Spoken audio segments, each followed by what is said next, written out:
would be really helpful. Okay.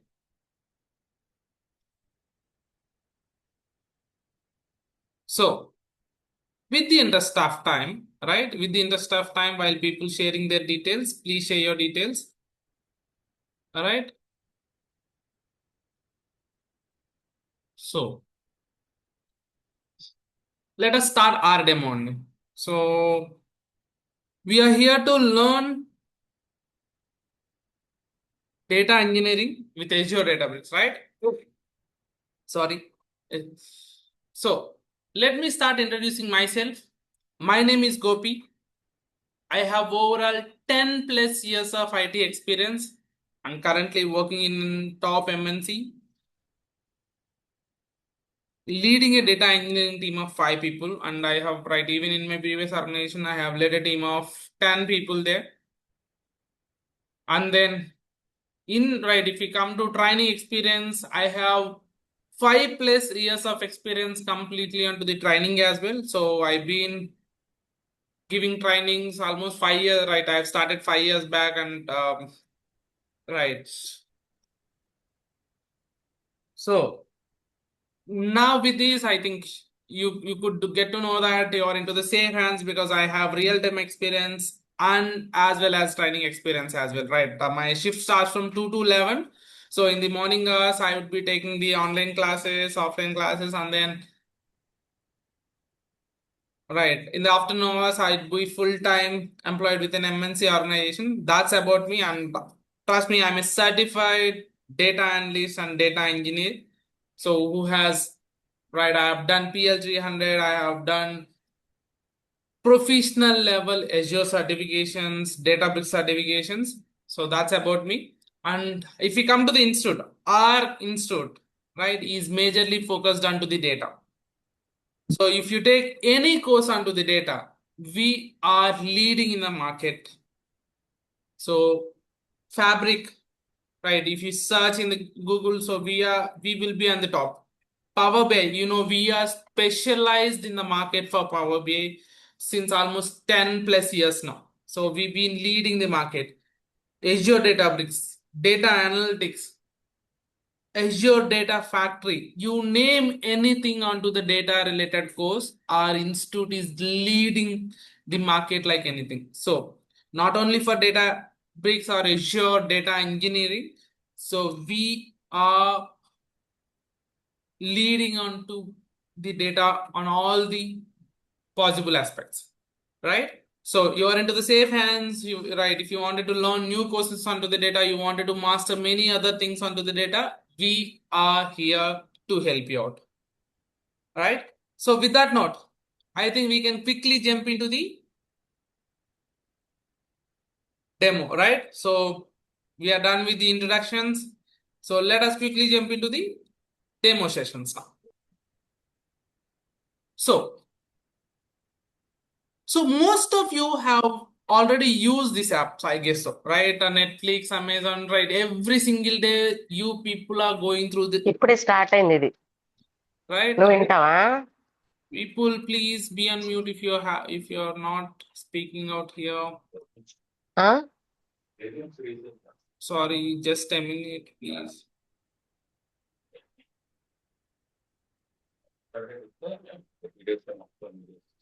Sarada garu, can you please be on mute only? Okay, done. Right. So hopefully, right, every person in this room has at least used one of these apps, right? Have you ever wondered how you're getting the suggestions? Let us say you are very much interested towards some love stories or else thriller stories. Have you ever wondered how Netflix is only showing the interested movies for you? Or else, let's say you went to the Amazon to shop something. Have you ever wondered, right? Whatever, right? Let's say you wanted to buy some phones. It will first show the phones on the top window. So these are the phones available, kind of thing. So kind of recommendations for you. Have you ever wondered like how these things are working in the background? Okay. Let's say you went to Zomato, Zepto, right? We are interested to see the live tracking every single second. So if he haven't moved for an inch, let us say your order got delayed, he haven't moved for an inch for a minute or two, you will keep on clicking refresh, right? Have you ever wonder how those things are getting shown to you? That's where the data engineer plays a crucial role for you.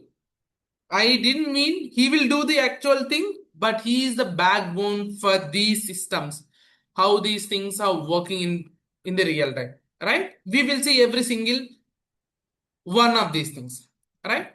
So let us first typically understand what does a data engineer do. Okay, so data engineering is a field of designing, building, and maintaining systems. What systems?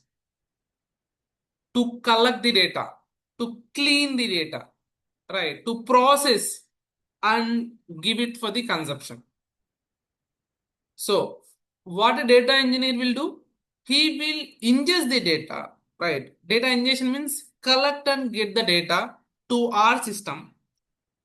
Data clean, right? He would clean the data, right? Cleaning means, let's say, we have null values in our data.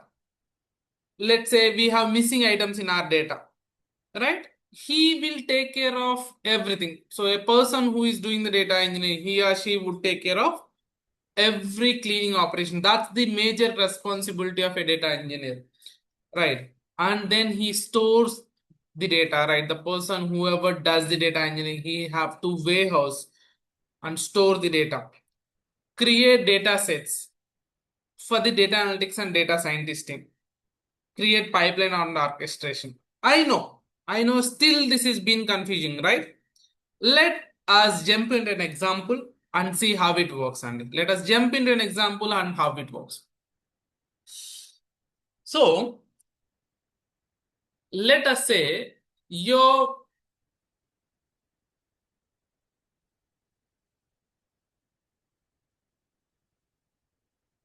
just a minute, please. Okay.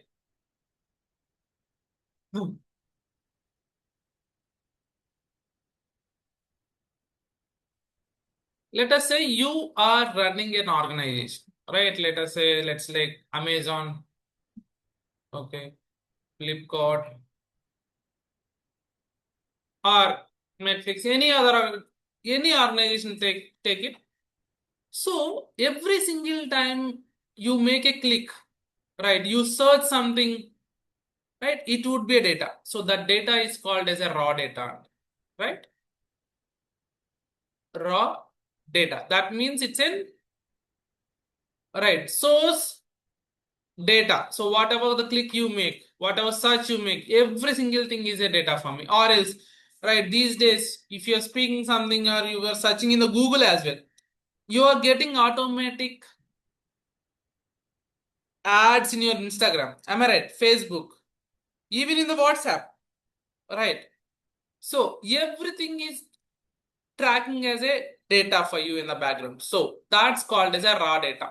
So this raw data will have missing information. So some data could be missing, right? Unfilled, right? Unstructured information for you, unclean.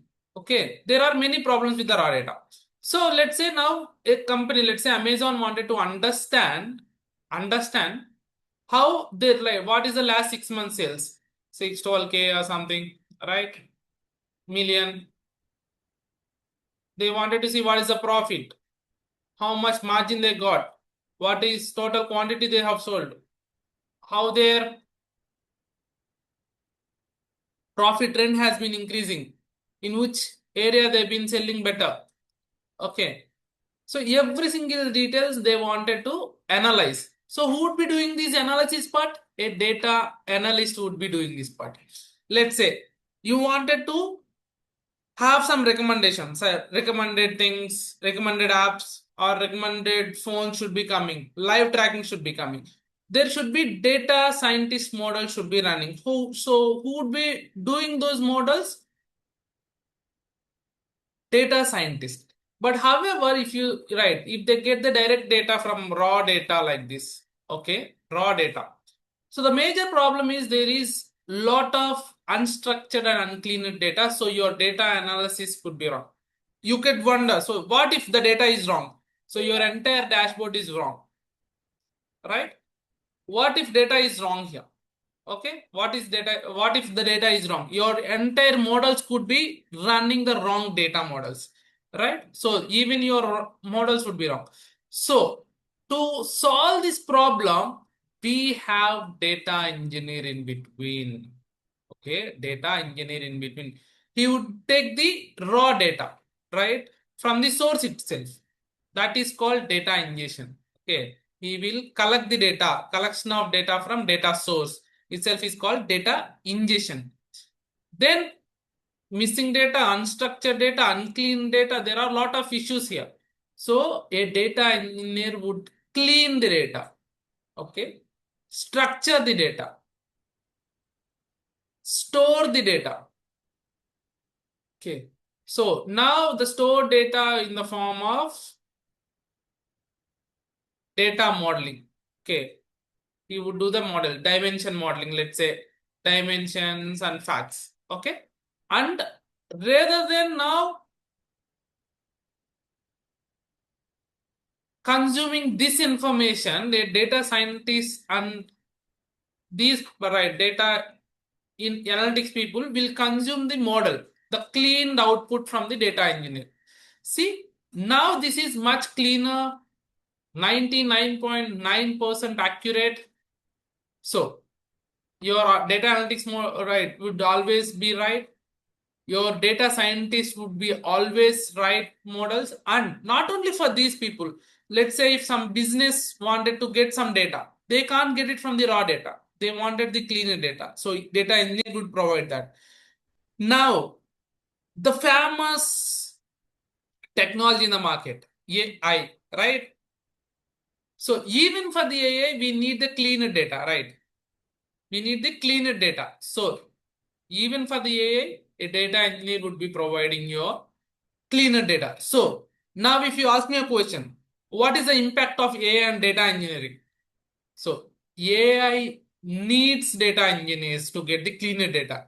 Data engineer will not be sorry will not be impacted with your AI, because even AI need the cleaner data to get it. So who will be providing the cleaner data? Your data engineers like you, right? Who would be working as a data engineer would provide the cleaner data for AI. So AI will consume your cleaner data. So even for AI, data engineer must and should. So, right? So data engineers are like backbone of a company, right? They are like backbones of a company who provides clean data for all the business requirement. They will consume the raw data, which is uncleaned, unstructured, has many issues, right? They will consume all the information, they will clean it, structure it, store it, data model, right? If they will do the data modeling and provide it to the business teams, right? Data analytics teams, data scientist teams, AI models, whatnot. For every single thing, the output of data engineering team will be consumed. So that's very, very, very important thing that you wanted to understand. So that's what data engineering has been trending in the market like anything. It's right. We have high number of demand for the data engineering, but we have low supply. So that's what the reason people are searching. And even if you see the most highest packages, people with data engineering is getting more number of right highest packages, because we have low supply. So we have to utilize that to get into a job. So that's what we are here to learn, Azure data engineering. So hope we are clear so far. I could see many new people has joined in, right? So to get the materials and the demo recording after the demo session. Please share your details in the chat window, your name, phone number, email address in the chat window, please. Right, your name, phone number, email address. These are the three major things that you have to share. Share it in the chat window. Now, let us quickly jump into the next slide. So, why data engineering? Now we got a clear understanding why and what exactly the data engineering is doing. Right, they will collect the raw data, process it. Processing is nothing but cleaning, structuring every single detail, right? And then keep them, right, store the process data, store the cleaner data in the form of, all right, different data sets and provide it for the required teams. That's what the major work that the data engineering is doing, right?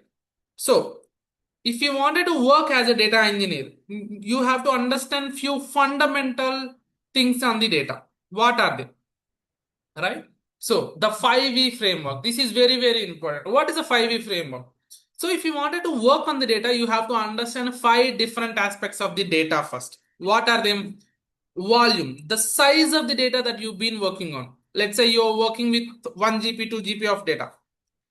Then large processing would not need it. So, but nowadays, whatever we are working on, that has been larger data models, right? We are working on biggest data now, because every single click, every single search, every single action that we do is in data now. So imagine how much size of the data we've been working. Okay, that's one. And the next, the value, right?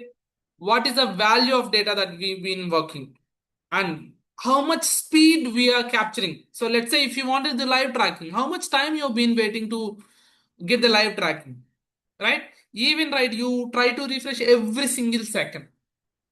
Am I right or not?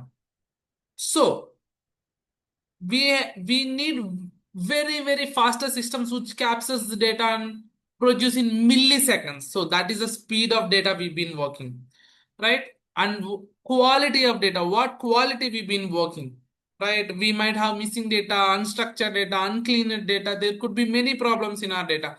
We have to take care of every single aspect of that. And different types of data, images, text, videos, GIF files, text files. So there could be many different types of. So we have to understand, whenever we get the data, these are the 5 things that you wanted to understand. What speed we wanted to be processed, how much speed they wanted to get the result. What is the value of, right, whether they're given good data, bad data. So we have to analyze each and every aspect of your data. So that would be very important in the big data processing. Big data processing, what is that? The new word again, right? Simple, right? As we are working on the biggest data now, right? I would say larger amount of data. We call that as a big data processing. We wanted to process the large amount of data, let's say terabytes, petabytes of data, right? So then we call it as a big data processing, right? If we go to traditional approach, so take the data, process large amount of time, and it used to take lot of time. So the data processing has been very slow if we went with the traditional approach. So that's what we have the modern approach here. Okay, so here we process a larger amount of data with faster techniques. So what are they? Right? What are they? We will see. So what we will see the traditional approach, and we will see the modern approach as well, so that you will get to know each and everything. Okay. Now let's say, right, let's go to 2010s, 2000, early 2000s. Let's say like this, early 2000s. We used to have large amount of there as well, right? Not as much as today, but we used to have large amount of data even then, like terabytes of data. Maybe we are now handling petabytes of data and even larger data. But see, but the amount of speed that we are consuming today, right? We might not be consuming then. You know, right, in 2008 or 2006 or even early 2000s, if you, right, we used to have 15, right, 25 rupees or something for 1 GB of data, and we used to have that and utilize it for 4 days. Right, if you remember those days, golden days, maybe, right, if, right, if you haven't used the internet by then, sorry. So the younger people, sorry for that, right? If somebody who is working professional, they would remember these things. So we might not need that much of speeder data then. So our traditional systems has worked really well for them. Let's say one of the good approaches are Hadoop actually. So they used to have map reduce technique, which is very, very good. What is map reduce and all? We will discuss in a minute, and we will discuss in a minute. But there we have, right, data processing is good, but it used to take a lot of time. Now, to avoid that one, so now it's not like those days, right? We have to process the data and consume the data very, very quickly. Within seconds, now we wanted to see the live tracking and all, right? So we have to process the data as soon as possible. So our traditional approach will not work. So our Spark approach, right, using Spark is the modern data technology. So if you go to any data engineering technology, let's say Databricks, or you go to Microsoft Fabric, Snowflake, wherever you go, Spark is the fundamental that you wanted to have. On top of the Spark only, everything is built. Spark, what is Spark and all, we will discuss in a minute. So, right, let us now understand what is Hadoop technology, right? Hadoop technology, right? We would see that. So Hadoop used to process the data. Let's say it you right. Let's say we have 1 GB of data. It used to divide. Let's say what are these things? VMs. VMs means virtual machines. Like your laptop. These are the 3 different machines which are connected onto the same network, or 4 different machines. The number of machines can increase and decrease. It depends, right? So will be, but let's say your data is here in the storage. Okay. So your machine has to take the data, and once the processing is done, it has to send it back to the storage. Take it, send it back. Take it, send it back. So too many input and output operations, right? And this is a sequential. So once this is done, then only it can go to second step. Then only it can go to start step, fourth step. So too many read and write operations and sequential processing, which is right. It could handle large data effectively, but this is slower. So then we came to our Spark. So Spark, remember this word, you will get to know many things on this Spark, because this is the future. I'm telling you. So Spark. So Spark is a distributed computing engine. What do I mean by that? Let's say you have 1 TB of data. This will distribute the data across multiple missions, the same way how the Hadoop has done. But very intelligently, it will handle it in a different way. Let's say you have storage here, right? Storage, where the data is stored.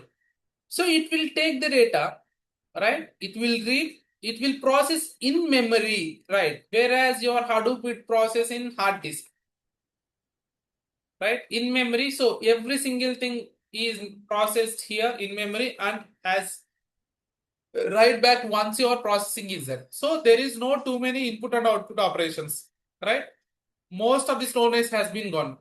One more important thing is, right, if there is no dependency, it can execute at the same time 1, 2, 3, 4 at the same time, parallel execution.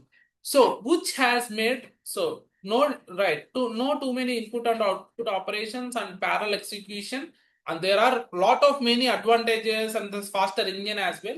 It has 10 to 100 times faster than your traditional approach. So 10 to 100 times. So this is the engine that we needed for our faster execution. So That is what this is the future that we are seeing in the data engineering. So whatever the technology you go for, Spark will not change, because this is the fundamental. On top of this, many other technologies has been built. So now, sir, just a minute.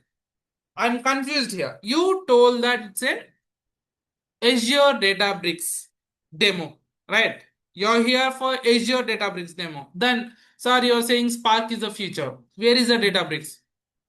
I'm confused here. No, don't worry. We are going there. Now you have understood why this is faster, because we process in the memory and process it parallelly, so that it is 100x faster than any other traditional method. Okay. Now, if we go to what is Spark and what is Databricks, right? I told you Spark is an engine, right? It's a processing machine, let's say, processing engine. So it can process the data, but let's say you have a powerful engine, right, which can run 100 and 200 kilometer per hour. Then, right, you should have a car to accommodate it, right? People will make an engine for sure. Like your Databricks is like a car which can hold the speed, like speed of your engine. So let's say you wanted to write some Spark code. Where is the interface? Spark is in raw engine, which do not provide anything. It's just an engine. You just utilize the Spark and process it. So that means you pour the petrol and use it. But there is no seating, there is no steering, there is no infrastructure, right? I would say infrastructure to use it. So how can we use the engine? So that's where your Databricks comes into the picture. Okay. What does Databricks provides? Databricks provides a car, right? An interface for you. Let's say you wanted notebook to write codes. You will get it. You want cluster mechanism. So you want some dashboarding part. You want some, let's say, intelligently handling capabilities. So Databricks will bring all this to the table. Let's say like Spark is like an engine. Databricks is like a car, where your car will provide steering, seating, right, tires, every single thing to move forward, right? The same way Databricks will provide notebooks, the code writing interface, cluster management. That means, right, let's say I have told you Spark will uses 4 missions or 5 virtual missions. Okay. So Databricks will help you to manage those missions. How much storage you wanted, how much RAM you wanted. So those are everything will be taken care by your Databricks. Okay, good. Now I understood Databricks. So Databricks will provide the interface where we can use the Spark. Then, sir, you told me Azure Databricks coming there, right? Don't worry. Hope you understood the Spark and Databricks example, right? Spark is just a raw engine. To utilize that, you need an interface. So Databricks is an interface where you write the code, where you manage your cluster, where you schedule your jobs. Let's say you wanted to run the Spark job. Let's say you have written a code. You wanted to run that code every day, 8 a.m. So your Databricks will provide you that facility to manage your cluster, to manage your jobs, to write your codes, everything Databricks will help you to do that. So that's what the Databricks usage here, right? We will see every single thing even in the tomorrow's demo. If you don't understand something here, please, please don't mind. We will have the clear understanding and clear examples for this tomorrow as well, right? First of all, right, I'll take you through these things in depth tomorrow, and we'll continue with the further details, right? So now let us understand the Azure. Okay. Now, Databricks and the Spark can work on any cloud. Cloud means, right, cloud is a service. Let's say, right, you wanted to store some information, okay, or you wanted to have a storage account, storage space. Your cloud providers will do that. You wanted to do some computation on your stored data. Your cloud providers will do that. So Azure, GCP, AWS, These are the cloud services that, right, majority of the cloud services that we have it in the market today, you know, right? These are the major things. Now, we choose Azure because Azure trending in the market like anything. So now Databricks can integrate with any of these cloud platforms. So let's say you have learned Databricks, Spark. So you can utilize in GCP, you can utilize it AWS, you can utilize it in Microsoft Azure as well. So these are the three cloud service providers. Maybe, right? What's the difference? I would say the main work for these three cloud providers are same. Provide storage, provide computation, utilize, provide the resources.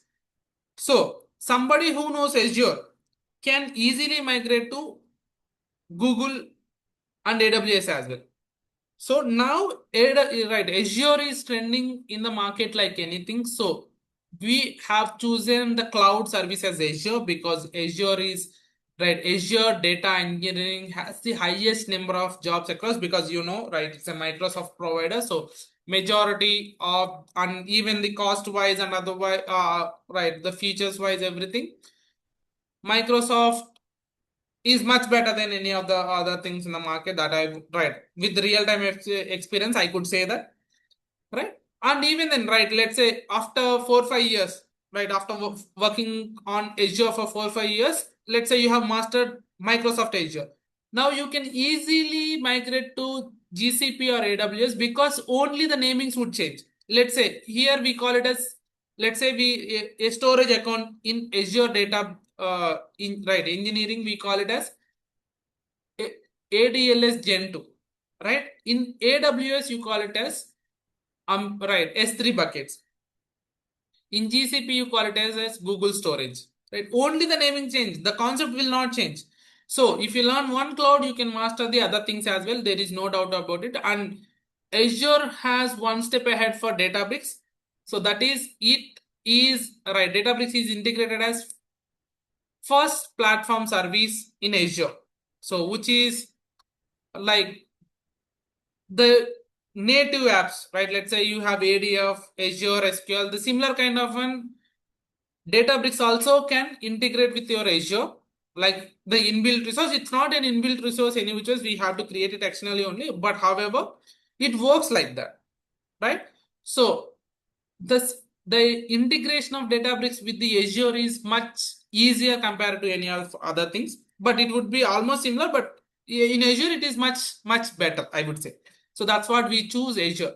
So Azure is a cloud provider. So what does it provide? Let's say you want some VMs, virtual machines. Azure will provide.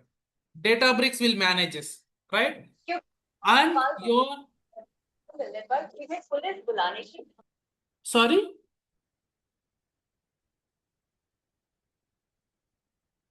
If somebody is speaking, please. Right. If you're asking something, please ask it louder, please. I couldn't hear it. Okay. Let's jump into the Azure. So what Azure provides? So Azure provides the infrastructure. What do I mean by that? You told Databricks will also provide infrastructure, right? Databricks provides infrastructure to write code and all, but resources, let's say you wanted 5 virtual machines, right? Databricks will not have virtual machines. Let's say you wanted 100 GB of storage. Databricks is not having any storage. So your cloud providers, let's say whatever cloud you say, right? Here in this place, we go for Azure. So your Azure provides storage. Your Azure provides virtual machines. Your, right. On addition to that, Azure provides security, right? And access management. So it provides many other services as well. So your Databricks uses, right, manages those things. Let's say I'll give you a clear example, don't worry. Okay. So your Azure provides mission, storage, and everything. Your Databricks manages those things. Your Sparks will utilize that. I'll come to that part. I'll give the clear understanding of about each and everything. And even if you don't understand something, please do not miss the tomorrow's class. You will get each and everything. So,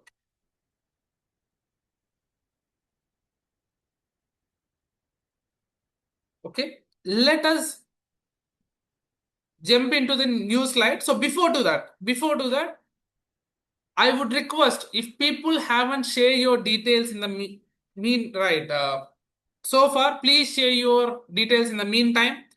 I would request you to share your name, phone number, email address so that people right we would able to share you the demo recordings, materials, and even we would share the link for tomorrow's demo. I think it would be same, but however, if there is any change, it would be easy for us to communicate, because even tomorrow's demo is very, very, very important, because that is continuation to today. If you have any questions, right? If you have any questions, you will get clarified tomorrow, because right, that is more detailed information. Because if I take it to the more depth today, it would be confusing for you. You might lose your interest. But trust me, I am taking you to the next level in the tomorrow's demo with a practical example and interface as well. Right? With a practical example and interface as well. So please do not miss the class tomorrow, and make sure you share your details in the chat window, your name, phone number, and email address. If people have missed that, I would request you to share it now. All right?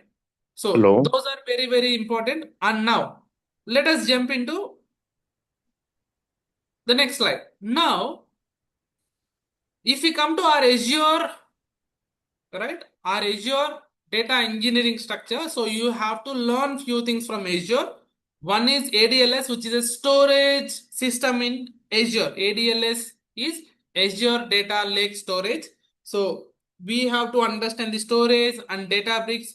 Databricks is like an end-to-end where we process data using Spark. If you wanted to understand it more detailed way, right? So let me come back to one step back. Okay. Now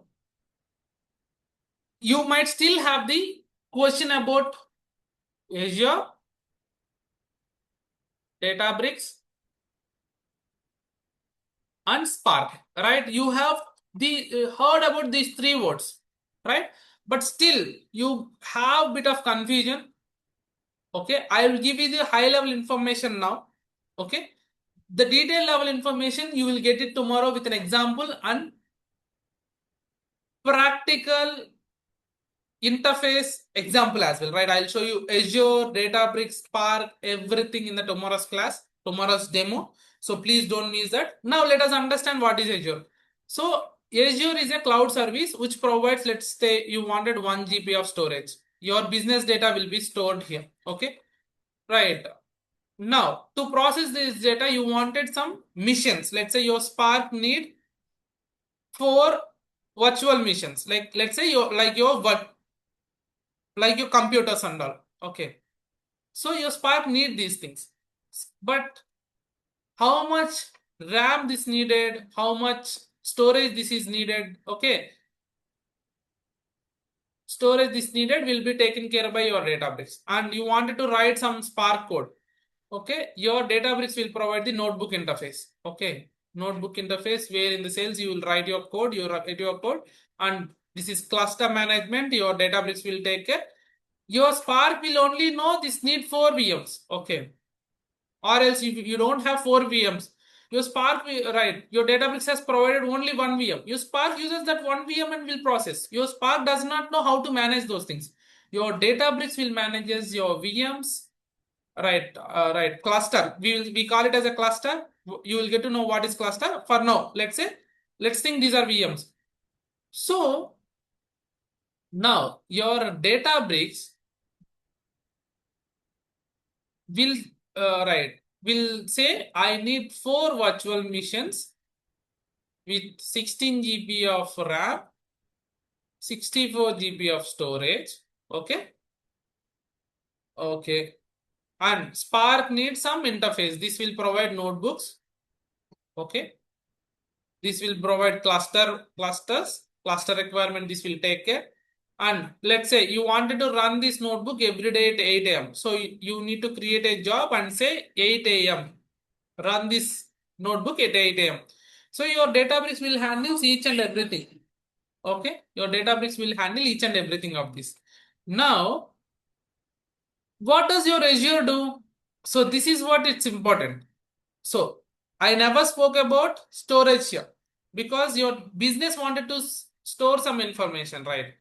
Okay, your business wanted to store some info, right? The business data, it would be, let's say, 100 GB for now, which is very, very low. I have kept it, but 100 GB. So this storage would be provided by your Azure. Okay, your Databricks has requested one thing: 16 GB RAM, 32, right? 64 GB storages, 4 missions. Your Azure will provide those 4 missions for you. Okay, and to store this data, security would be provided. Okay, so these are all things, right? All the resources is provided by your Azure. You, right, managed. These are managed by Databricks, utilized by Spark. Because Spark is an engine, right? It has to utilize these things and run to move forward, right? So that's what the things happens. And don't worry, right? If you still have the confusion, you will get the clear understanding with the tomorrow's demo for sure. I can promise you that, right? After listening to the tomorrow's demo, you will not have the 0.1% confusion. What is Databricks? What is Azure? What is Spark?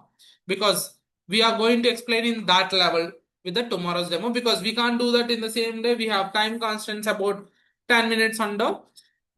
So this is about Azure Databricks. So you have to learn Azure as a service, cloud service, Databricks, and Spark. So these are the three major things that we are going to learn in our things. So now let's jump into these things and understand the real-time example, real-time flow, how it looks like, and the skills, key skills that are required, and we will wind up for today. And meanwhile, if people still haven't shared your details, please share your details in the chat window. We will provide all the required details through the detail, right? Let's say demo recording, demo material, that every single detail we will provide you there, right? That's right. That's what I request you to share your details in the chat window: name, phone number, email address. Now let's jump into the real-time example. As I told you now, right? As I told you now, if you see it here, okay, this ADLS Gen 2 is provided by your Azure, right? Your Azure provides, your data is stored here. Azure Databricks reads the data from here. Your Spark will clean, structure, right, your data and process. This is called data processing. Okay, processing is done by your Spark. Stored, your, right, we store the processed data. Even cleaner data should be stored in ADLS Gen 2 only, because we do not have storage in our Databricks and Spark. So we store it in Azure only again. Okay, and then we utilize that data for data analytics, data scientist team, AI machine learning programs, business people, whoever wanted to use it, they will use the clean data or the structured data, whatever we have. So this is the real time flow of your data, how this is looks like, right? So this is very, very important to understand how this is working. And with the tomorrow's example, you will get to know it very, very, very clearly, right? No need to worry about it if you have some questions, right? We will take questions in 2 minutes. Okay. And what are the key skills that we are going to learn here, right? What are the key skills that we are going to learn here? So we need to learn Azure, Spark, and Databricks. These are the major 3 skills that we are required to learn, and we are covering these in 45 days to 50 days of sessions. Okay. Now, any prerequisites, anything that you know to know before to come to this? Yes, you should know basics of only, right? Even basics would be okay. SQL and Python. Oh, is it? So if these things are not there, can't we continue? Yes, you can continue. Because we provide these recordings for you, right? We provide these recordings once your enrollment and the payments are confirmed, right? Once your enrollments and payments are confirmed, we will provide these SQL and Python recordings for you once your entire payments are done.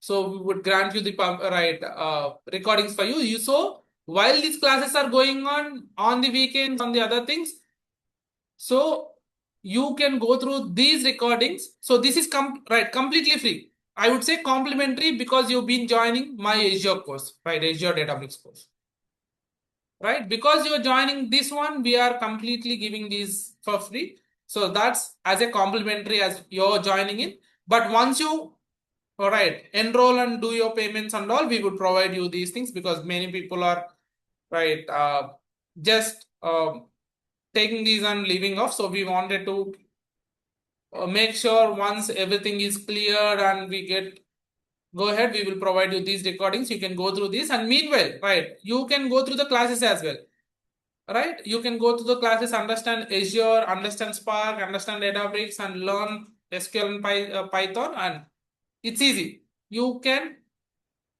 understand each and everything, right, Andy? That is what the things are we are taking care. So don't worry. If you have any questions in SQL and Python as well after going through the recordings, I am here to help you out. Okay. So we will provide the recordings for these two things. Recordings, right? Previous recordings as a complimentary. Live classes along with everyday recording, right? So after the class, you can go to the recording multiple times. We will provide the recording the same day, mostly by the afternoon. So you can go to the recording and check what's happened, right? If you miss the class, you can go through the recording and check, right? Let's say you wanted to listen to the class again, you can go to the recording. We will provide you these things in the classes as well. So these are the majority of the things that you wanted to understand. So with that note, right, I think we are good for today, but let's say I wanted to cover one last slide before we wind up, right? Because I wanted to understand the importance of data engineering, and then we will wind up. So why you have to learn data engineering these days? Because it's trending and leading job in the market. So in the last year itself, we have 35% growth in the job market for data engineers. And the average package itself is 40, right, 25 to 40, and you can go up to 50, 60 LPIs as well, which is, yeah, Gopal, just a minute. We would take your questions, right? I'll take your questions for sure.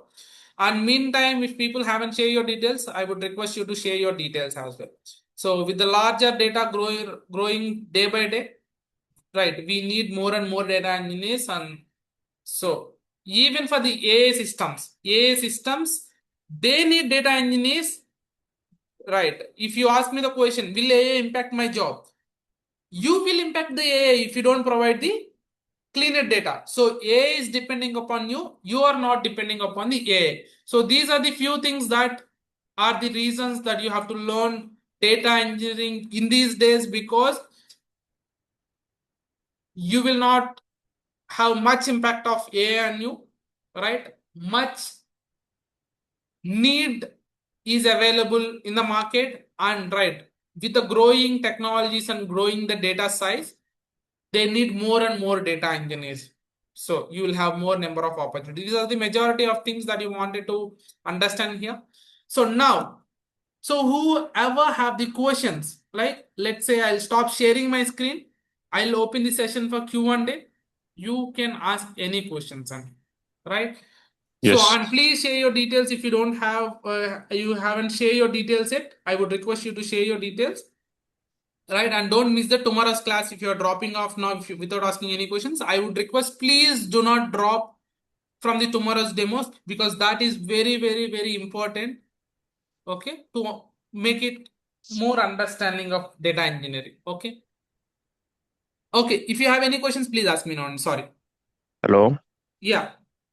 So will we cover ADF also in this? Like, will we have a project which covers ADF and then Azure Databricks?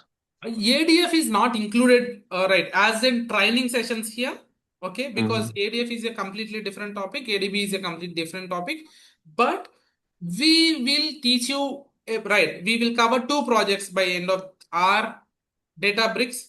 So we will cover one project which involves ADF utilization as well, so you will get to know where to use the ADF if you already knew it, okay? Okay. So in the market, so I have 10 years of experience totally. Okay, I mean, around 9.5 now. By December, I'll be reaching 10 years. I have okay. experience in SSIS and Power BI mainly.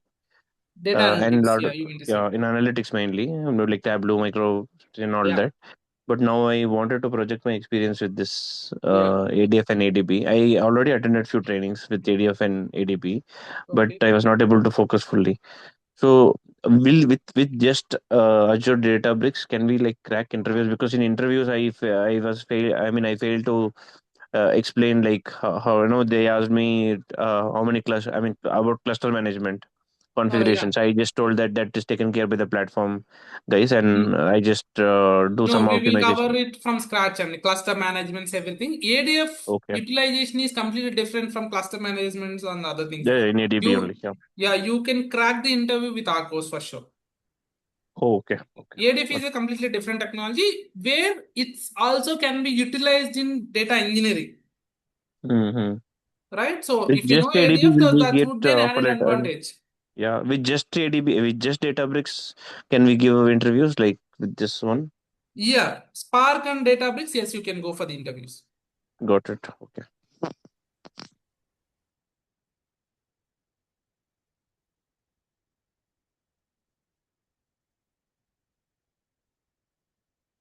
So, how about others? Please ask your questions if you have any. Please don't Hi, hesitate. sir. Yeah, please, Gopal. Sir, I have 6.4 years of experience as Microsoft SQL Server developer, sir. Oh, great. Yeah. Okay. Till March this year, I was working. From Okay. past 4 months, I'm not working because of some personal issues. Okay. So I will be starting my career once I get opportunity. So I see a lot of demand for Azure data engineering, sir. Yes, During you're my right. There is a yeah lot of demand for Azure data yeah engineering and especially under the Databricks. yeah. So during my career beginning, I have seen lot of opportunities for SQL developer role. Okay. But right now, I'm not seeing much of opportunities for SQL. Yeah, you're right. Yeah, yeah. So I plan to go for any Yes. upskilling kind of thing for Azure data So engineering. one great thing with that is you know SQL, right? Yes, sir. SQL Yeah. is like fundamental in any of the data field. And let's take data analytics, like Power BI, Tableau, and all. SQL is mandatory there. So why you're not seeing SQL many jobs today? Because it is integrated with many other things, right? Data engineers also need data, right? SQL. So your Okay. SQL skills will really help you there because you might already know data modeling as well, right? And no, sir. Typically, I worked on database development, creating stored procedures, functions. Typically, Okay, working with databases only. then it's really great, and you already have at least 20% knowledge that is required for this, right? Okay. Sir, Okay, I have gone across lot of job platforms for this. Usually, companies they put in the job description saying candidates would need SQL, Python, and Data Factory, Databricks, and Synapse, and they ask for one reporting tool as well. okay. And they usually ask No, some only right. You see, cloud. right? Yeah. You right. These are out of 100. You would see 10 like this, right? Who needs A to Z? Seriously, right? In many of the job descriptions, I could see only SQL Python is man basic because those are basic things for these things. Now, that is what I Okay. told you. So those are the Okay. prerequisites to start this. So that's what Okay. we are providing already recordings for that. Whatever the required Yes. Yeah. amount of knowledge Okay. needed for to start, we are providing the Okay. recordings for that. So Okay. you will get Databricks usage, you will get to know what is ADF as well. And if you wanted to learn ADF, that's a completely different course, and we are providing that as well as a separate course here. If you wanted to enroll for that as well, you can enroll. Okay. Okay. Yeah. Sir, But just let's wanted to know, why the companies are coming up with the combination saying Data Factory, Databricks, Synapse, either Synapse or Snowflake, and one reporting tool. Like, is there any specific it's nothing like that, and information? it's right. Okay. They just wanted to provide Okay. a complex right thing, so they are seeking one developer who can handle everything. But if you go in, it will be Okay. same SQL query writings, and it will be same Okay. job creations and all. Nothing much. Okay.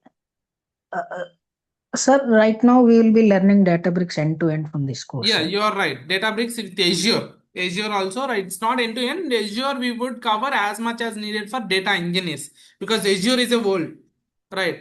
Okay. So, we whatever needed for Okay. our data engineering, we will cover it in the Azure, and that's good enough to be a data engineer. Okay. Sir, Those are right. especially like Databricks as a service, these cloud service providers like Azure also provide Databricks, AWS, and GCP also, right? Yeah, So, but GCP. especially we will be learning Databricks on top of Azure Yeah, with on Azure. top of Azure. Right, you're right. Azure. Okay.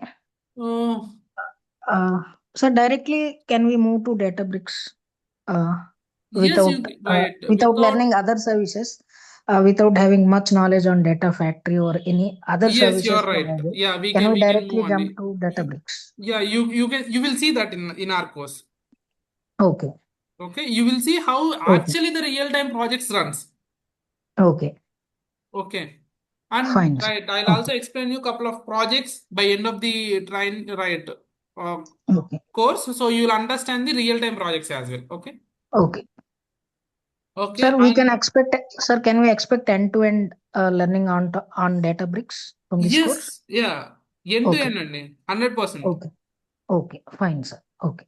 Okay, so Mujaf, right? So we provide placement assistant projects and tech stack used for it. So okay, fee. Right. Remaining details you can check with the admin team. So they will provide you about the fee structures and all. Course duration is 45 days and it might go to 50 days or 55 days because I wanted to cover every single topic only. So maybe it could be 1 or 2 delays, like maybe 1 week delay. It's only affecting me because right, it will take more time for me to cover topics, but I wanted to cover each and every topic here. So we all right, 45 days to 50 days training would be there. Uh, uh, so that's what, and Monday to Friday classes will be there, and you will get to know each and every detail about the training sessions and all in the tomorrow session, right? Because I will tell you how it works, what you want to do, what I'll be supporting you, every single detail. Yes, we will also provide placement assistance. Right, we would help you to resume. Right, it'll help you for resume buildings, upload Naukri profiles, LinkedIn profiles. So we would also tell you how to do, right, job search and all. We will help you there. And Sir, morning timings, sir. 9 a.m. same time, 9 to 10. 9 to 10. Okay. To manage the office, that's what the. Yeah, if somebody needs other timings, please do let us know so that we will also accommodate that. Okay. And But one more question. You have been covering, have gone through the list of topics. If once we complete one particular topic, is there any way to prepare the one particular use case on that one so that we can get the complete hands-on and get more confidence? yes, and we will actually teaching in the use case manner only. Okay, okay. So use case by use case, we can try to project. Right. Yeah. Thank you. Hello, sir. Yes. Sir, how much time we spend on a PySpark, sir? We almost spent 10 hours, 10 classes Sunday. Okay, sir. Okay. Because that's the fundamental. So that's like your backbone. Yes, sir. Yes, sir. Yeah. Thank you, sir. Thank you. Hello. Yes, Jyoti, please.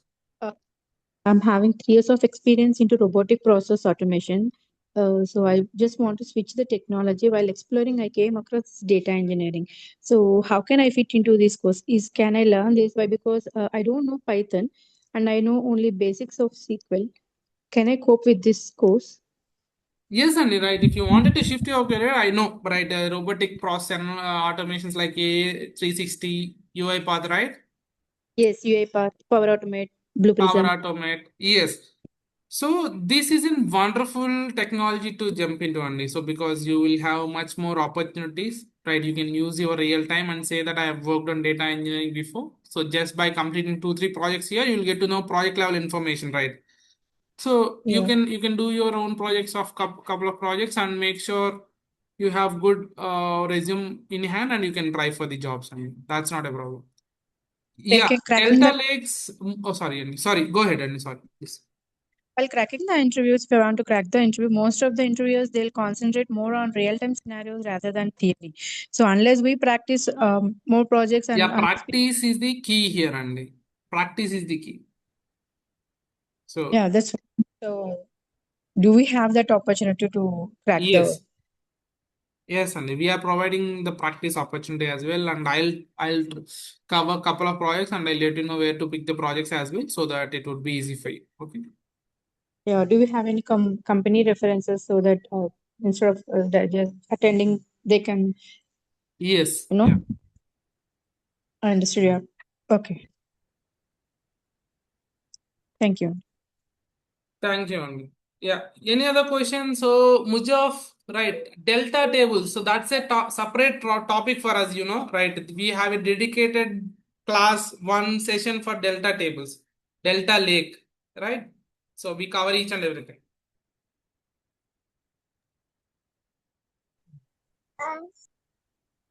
Hello. Hi, Yes, sir. Andy, please. So when we get calls for this Azure data engineering role from recruiters, so they usually ask like how many years of experience you have working with Databricks or Data Factory. Yeah. That way they usually ask, sir. In that case, like how many experience we can put up saying that since we will be getting trained on this Databricks.